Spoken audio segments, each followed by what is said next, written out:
So, hi everyone, thank you for being here. Today I'm going to talk about how we built a content-based recommender system for financial news. And before I begin, a quick shout out to my team at FD who made all of this possible.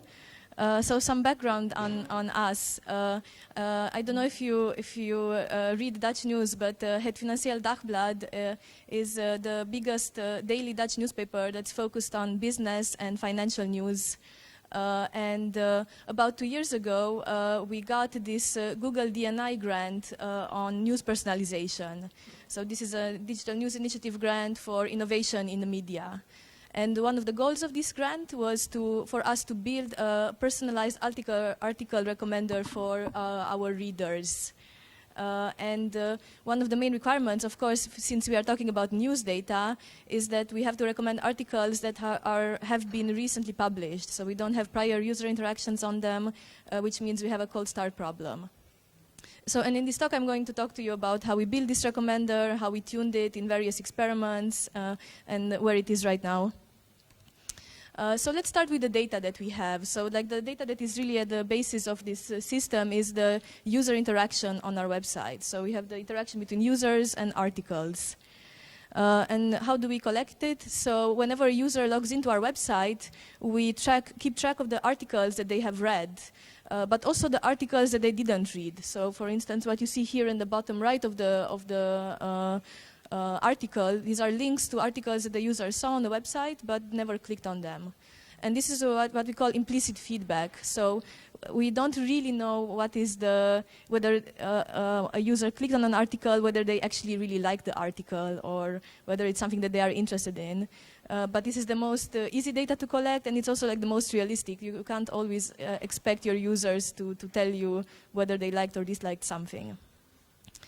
So this positive and negative interactions of on the FD website, this forms the basis of our recommender. And this is what we use also as training data. So we collect all the clicks on articles from the past, and we use this in a training process to create a model. We model this as a classification problem, actually. So given a user and an article pair, we want to know how likely it is that the user will click on this article. And we want to use this to predict tomorrow's clicks, right? So given a user an article, see whether or not they will read it. And of course, since we are working with new articles every day, we have the cold start problem, which means that we have to rely only on the content of the articles and the user profiles to make the recommendations. We cannot really rely on prior user interactions, like with methods such as collaborative filtering, which are very standard for recommender systems. So we cannot use that.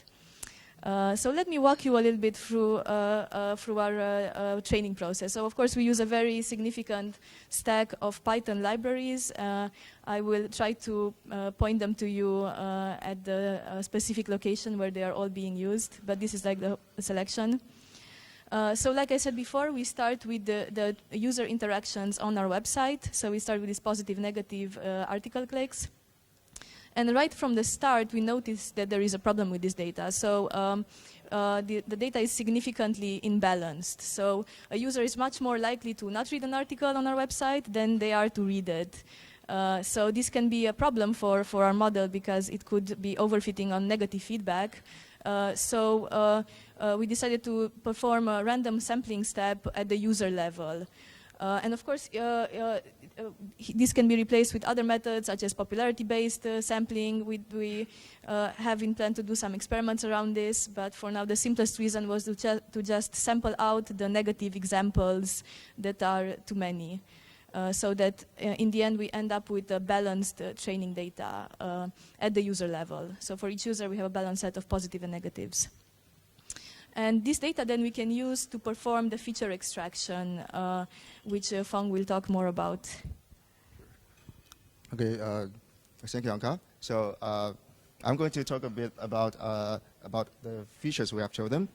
So before that, let's first step back a bit to our original problem. So here we have a user, we have an article. We simply want to predict whether this user would like this article. But since we have a severe cold start problem in our news domain, we actually cannot simply use the traditional collaborative filter method.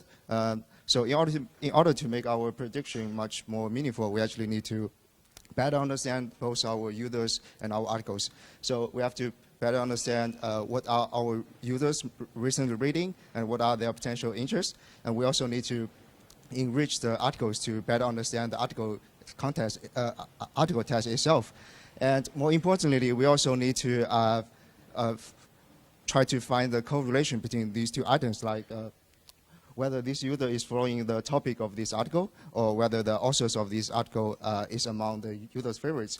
So when we design our features, we actually have divided our features into 3 parts: the article features, the user features, and the user article features.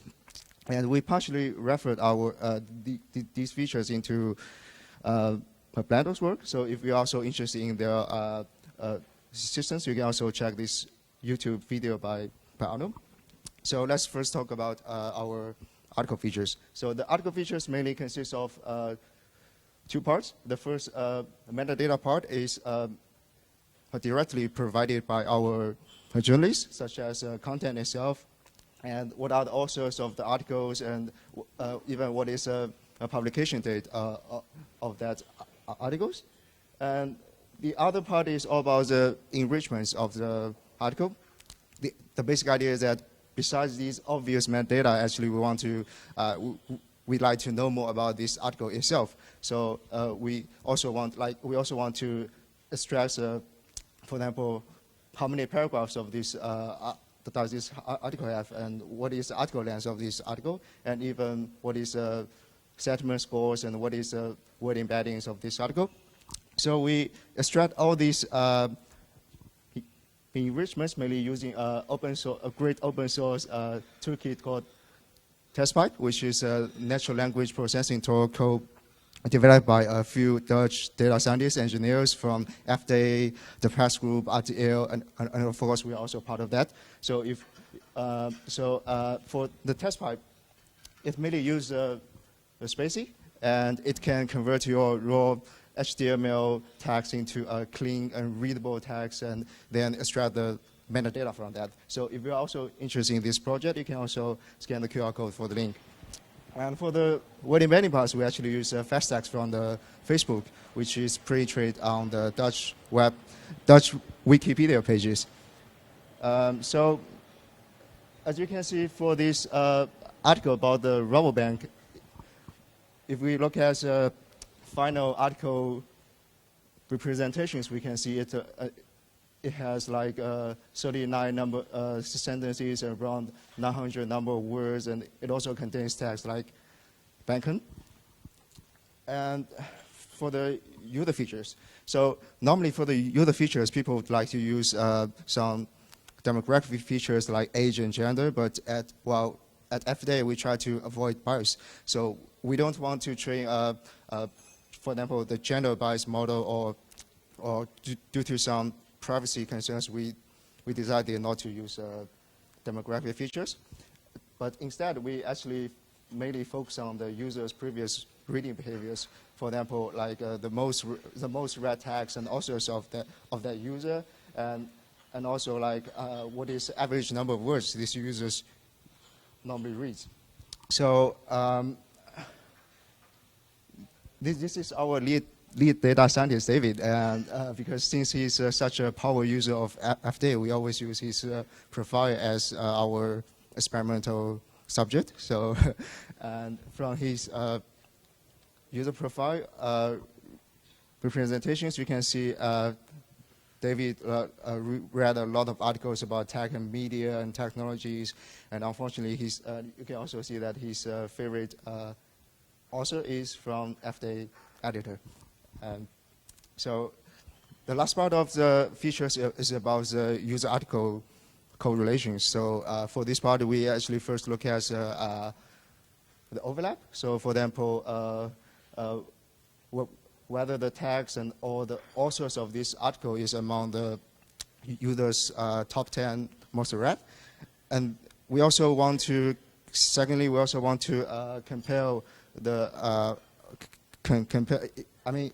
explicitly compare the user and article features. For example, whether the article length of this article is longer than the normally user reading article length, and whether the number of sentences of this article is exceeds the average number of sentences of this user normally reading. So finally, we combine all these three kinds of features into one big feature vector, which actually consists like 14K columns, while just most of them are just categorical features like tags and authors. So that's it for the feature part. Thank you. So we have this massive feature vector, right? This 14,000 element feature vector. And well, of course, we decided to calculate it all in the beginning so that then maybe we can reduce it later if we see that some of the features are not necessary. Well, for now, we keep everything. And then we can use this to train our model. But before we can do that, of course, we have to decide what model are we actually training. Also maybe what data and what of these big features are we actually going to keep. So in order to make these decisions, we did a small experiment. And we used this paper from Zalando as a basis for our experimental design. And the setup was, of course, it was offline. So we had to work on data that was already generated on the website on the front page. So we collected all the interactions in the month of January, and we used the first 27 days for training and the other for validation and testing. And for evaluation metrics, we used the two ranking-based metrics, so NDCG and mean average precision. Mean average precision actually combines ranking and classification. And we calculated on a user level and a daily level. Using the PyTrack eval Python package, which is also like a nice small open source contribution. So what model can we use for this problem? So we were, in our choice, we were inspired by this paper from Facebook on predicting clicks on ads, which of course it's not exactly the same thing as news recommendations, but well, similar enough in the sense that they also have to deal with a large volume of data. And they proposed this ensemble model, which combines a gradient boosted decision tree that performs a sort of a feature reduction with a logistic regression final layer to perform the classification step. So this is a bit of a complicated model, so we also decided to test it in comparison with a simpler gradient boosted decision tree model that is used only for classification. And we also experimented with different training methods. So we saw we have these three conditions: fit, where we train a new model every day; partial fit, where we retrain the previous day's model using today's data but without adding any new trees; and partial fit grow, which is the same but with adding new trees. So what is GBDT, in case you are not very familiar with this model? So it's a machine learning model that constructs an ensemble of weak decision tree learners through gradient boosting. So it has decision trees at its basis. And the way it works is that at each iteration, it takes a subsample of the training data at random and without replacement, and it uses it to fit the model on. And at the end, the model captures interactions amongst the various predictors that are generated in this way. And why is this a good model? So the main reason actually has to do with our data. So GBDT is very good at dealing with heterogeneous data. So it can work very well with a mix of continuous, discrete, categorical features, which is what you saw we have. Also, feature normalization is not required. And feature selection is inherently performed during the learning process, which is pretty neat. And of course, it's a nonlinear model, so it can capture nonlinear and non-additive relations. All right, so let me jump to our results. We first started by looking at the experiment on the simple GBDT model that is trained with the various training setups. So these graphs are a little bit hard to read, so I'll try to explain them to you. On the x-axis, you see the day of the month. This is day of the month of January. On the y-axis, you have the evaluation metrics. And then you see in the blue graph, we have the partial fit. The green is the partial fit grow, and the yellow is the fit classifier.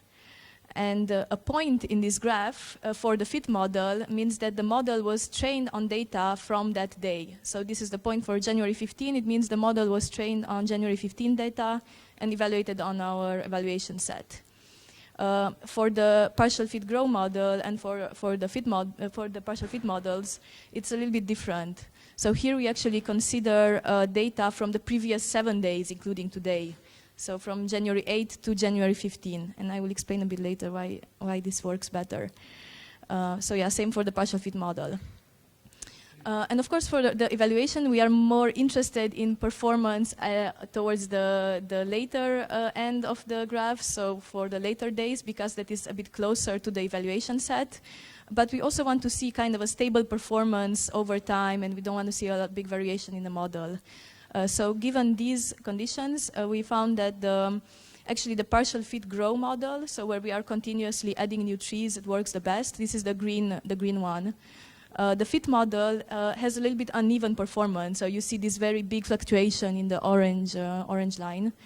And with the partial fit model is kind of the worst of both worlds, so it also has a little bit lower performance and it fluctuates a lot.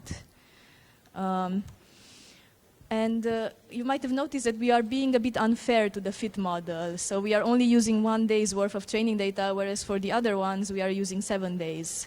And we did actually experiment with using multiple days for the fit model.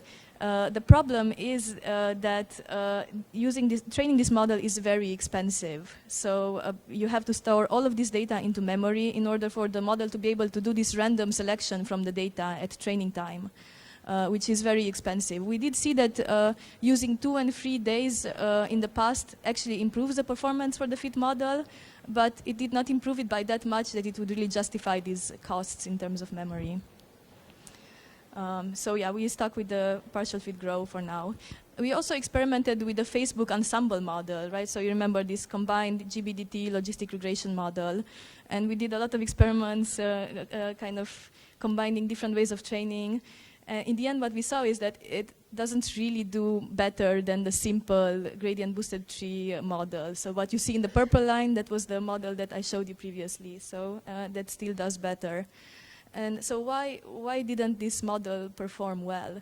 So we believe it's because the logistic regression layer is actually quite difficult to tune.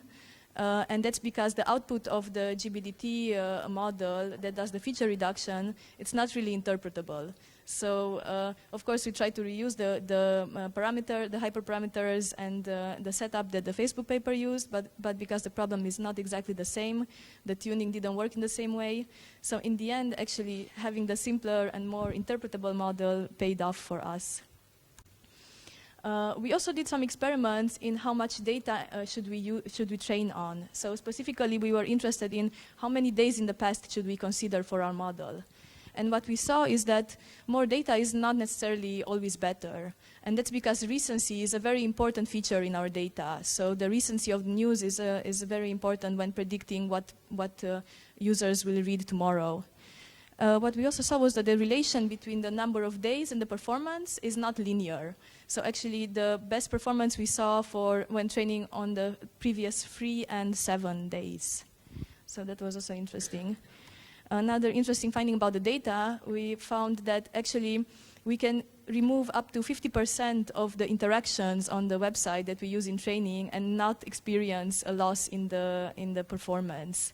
And that's because people kind of read the same articles. There is this popularity bias in our data, and this is also an issue with training on offline data, right? Is that people get exposed to the same static front page, they only read the same articles. And before I go on, so I should also mention here that just because we are removing data doesn't mean we don't have historical data in the training. So actually, the user features, if you remember, those contain the user profiles that have been collected over the previous, I believe, 3 or 4 months. So just because we are removing interactions doesn't mean we don't have long-term historical data in our features. So that's why this works so well.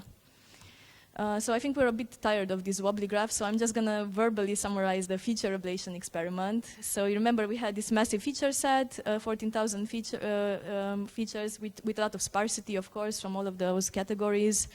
And we did an extensive feature ablation experiment where we worked with different feature categories, individual features as well. And what we saw in the end was that, unfortunately, we do need all of these features. So it's a little bit disappointing for us, but yeah, what can you do? And the reason we think is because even though we did see some long-performing features on the individual level, whenever we did a batch removal of all of our low-performing features, it would take out big chunks of the decision tree, actually. So in the end, yeah, it didn't make sense to do that. That doesn't mean that all features are equally important, though. So we did see that the most important features for predictions were the user article features. So maybe this is a bit intuitive or not surprising, but the most important ones are the overlap in authors and the overlap in tags between the user profile and the article. So just to conclude all of this experimental work, so we found that the simpler GBDT model is better and it's always easier to understand. We also found that using less data in terms of days and user interactions does not mean worse performance. And finally, we saw that the combined user article features are the most important, but that actually all features contribute a little bit. Also, a practical tip from our implementation, which we found out the hard way. So XGBoost does not support multi-threading. Yeah. So, okay, now that we decided on the model, we have this gradient boosted decision tree with partial fit grow that we train on 7 days. We can use it to get our trained model that we generate every day. So some notes about implementation. The sampler and the feature extraction, they work as REST APIs that we implemented using Flask. And the training is actually done once a day in a virtual machine that gets destroyed when the training is over.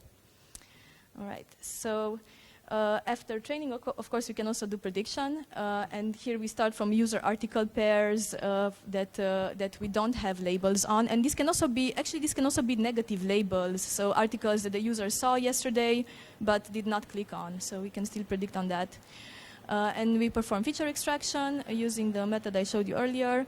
Using the trained model, we can generate a prediction, which is in a we get basically a confidence probability for both the positive and the negative label. And this we can use to generate a ranked list of articles for the user so that we know for each user these are the most likely articles that they will enjoy in that day. These components, the feature extraction was the same like the training feature extraction actually. So it's stored in Flask and the prediction is also stored in Flask. So this is how it looks like on the FD website. We present it in 2 parts on the website. So we first have a section, what you see on the left side, with the articles that the user missed in the last 7 days. And we have a small widget where the user can see the articles from the last 24 hours, ranked in terms of confidence. And some notes about how this is served. So for the training, we train a new model every day, and I didn't show you this, but we did experiment with training frequency as well, and this seemed like it was the best setup. So at 11 p.m. we kind of collect all the data that we had, all the interactions. We train the model, and then we store it in a S3 bucket. So we use Amazon Web Services for our infrastructure. And for the predict, we first do a batch predict every morning for all the users and all the articles that have been published in that day. And then 1 hour after the last visit, we refresh their predictions. So we don't offer live predictions. We have these caged recommendation scores that we put in a DynamoDB so because it's too expensive to generate it whenever the user is visiting the website. And if you want to know more about the infrastructure, this is like a big topic in and of itself. So our data engineer gave a talk at Closure Days, actually, earlier this year, which I left you the link here.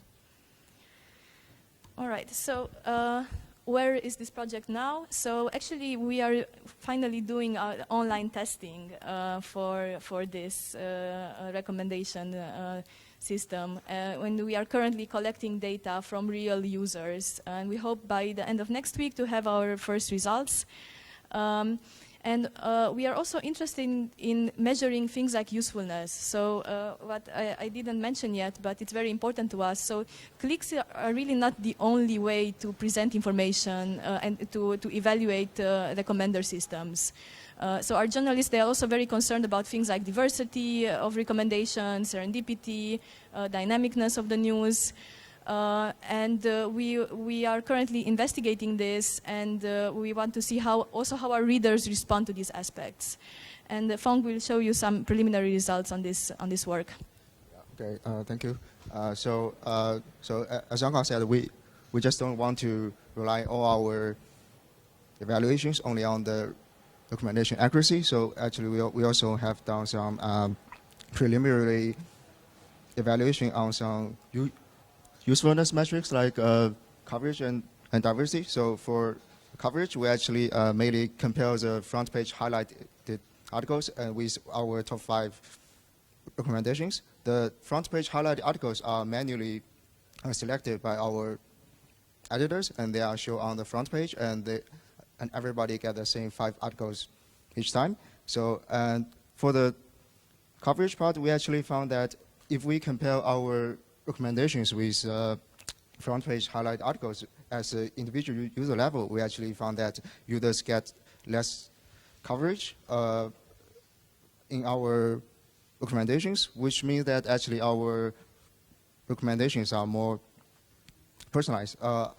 Okay, I think I may need to explain a bit about the coverage. So for the coverage, we actually mainly measures how much percentage of the daily publications which is exposed to the